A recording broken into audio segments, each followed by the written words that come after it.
1:30 in the morning and we just hit a deer.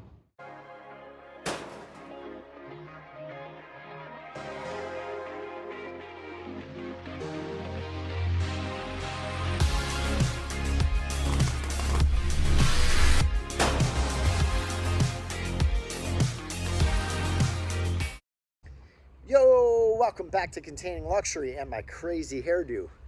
So this is the story of this trailer getting from picked up in Prescott, Arizona and delivered to San Antonio, Texas. Now it's at my house in West Palm, but it was one of the most incident-ridden road trips of my life, and it was crazy because I'd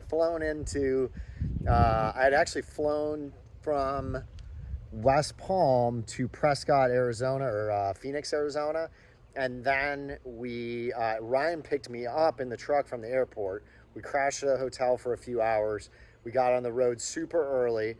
There was a super bad accident on the highway right outside of Phoenix that shut the road down for like an hour. We were stopped completely.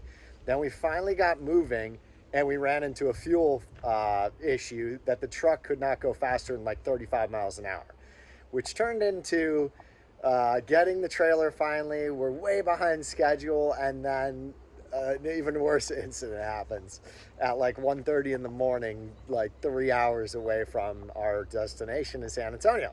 So this is the story, kind of vlog style, but we wanted to share it with you guys because it doesn't really have too much to do with containers, but it has a lot to do with, like, this is the story when you run equipment and trucks and trailers and just construction in general. It's amazing how much stuff can go wrong. And this is probably just the story of life. This is just what happens. I don't know if it's just my luck, but there's constantly stuff happening. So we wanted to share the story, so let's get right into it.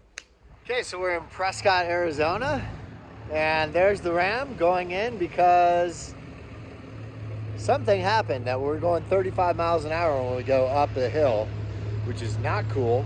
Downhill, we can get going to 75, but the check engine light came on, and we hope that's fuel filters. And this truck has two, one by the gas tank and one by the motor. So we're just gonna go ahead and replace them both. Ryan's having a blast. Look at that guy, he needs a haircut. He says if we get stuck in Prescott, he's gonna get a haircut. So you guys will know by the next video how long we were here.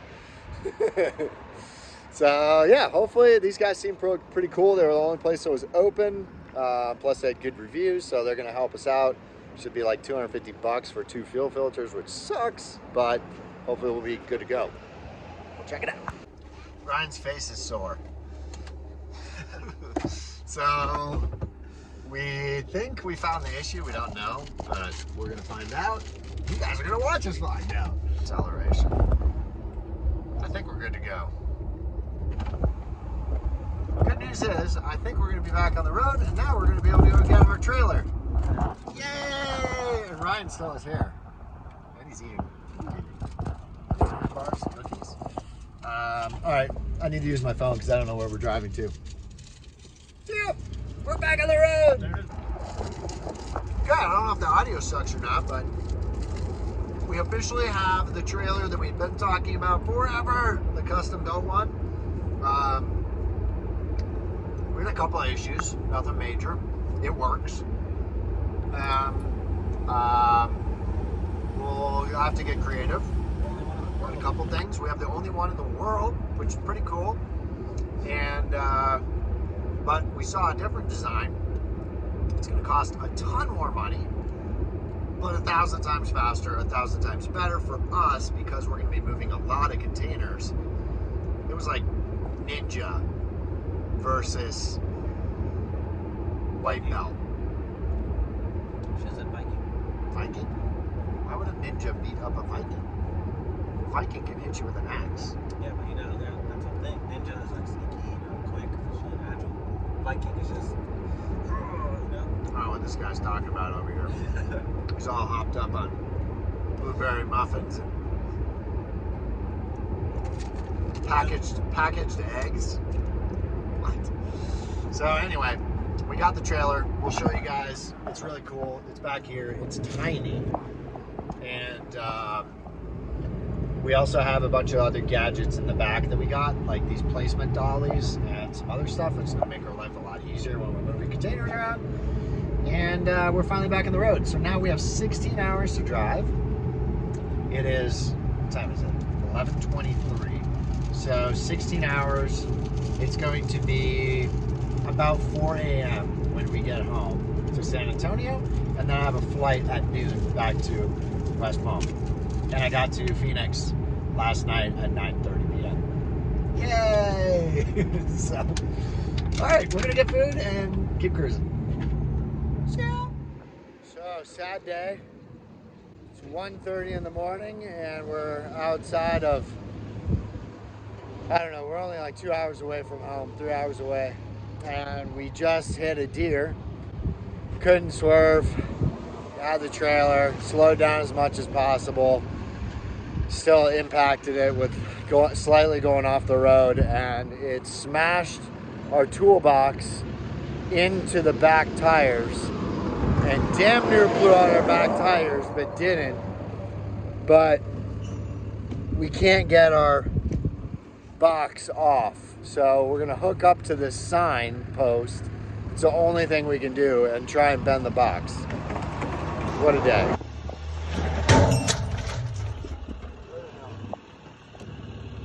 Barely made it. We could probably do it again.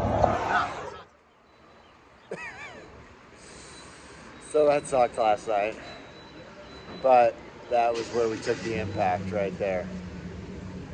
Poor little deer, couldn't get out of the way in time. And since we had all of this, truck, trailer, you know, it's not safe to swerve super hard or fast, so I just braked, went as far off the road as possible, and the deer just kept walking right into the side of the truck. So it was only an 80-point turn to get this thing in here, but that's pretty cool. That's an entire 40-foot trailer, 40-foot container trailer, all in that little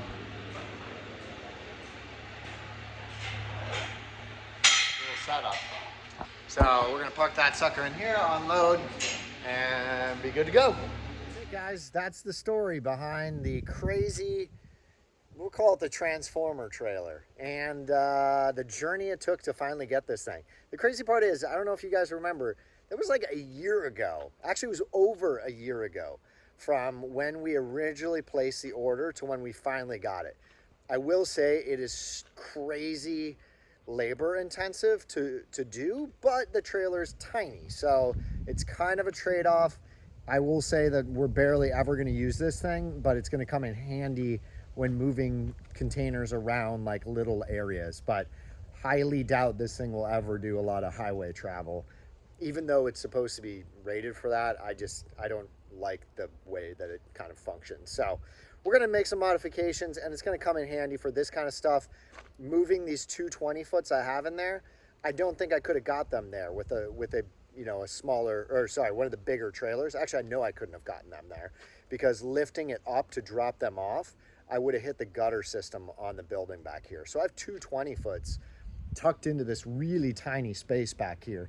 We couldn't really have done this without this trailer. So it did come in handy. I don't have a Bobcat here. That's out in Texas, so I didn't have like the capabilities of just picking up one end and putting some wheels on the other. And so this was about the only way we could move these here. So it did come in handy, but it took us an entire day of labor just to pick those up from the front yard and move them into the backyard. So just, you know, think of these things. It's really labor intensive moving containers around, unless you own heavy machinery, and then it can become really easy, especially if you have a lot more room too. So tight spaces, nightmare. You might have to get some specialty stuff. So anyway, guys, that's the entire story of what happened to us on our road trip extravaganza. We've got some new videos coming out for the exciting, super cool build. We finally ordered the glass, and it's gonna be super, super cool. So make sure to follow along, like, subscribe, and we'll catch you guys on the next one. Container Luxury, out.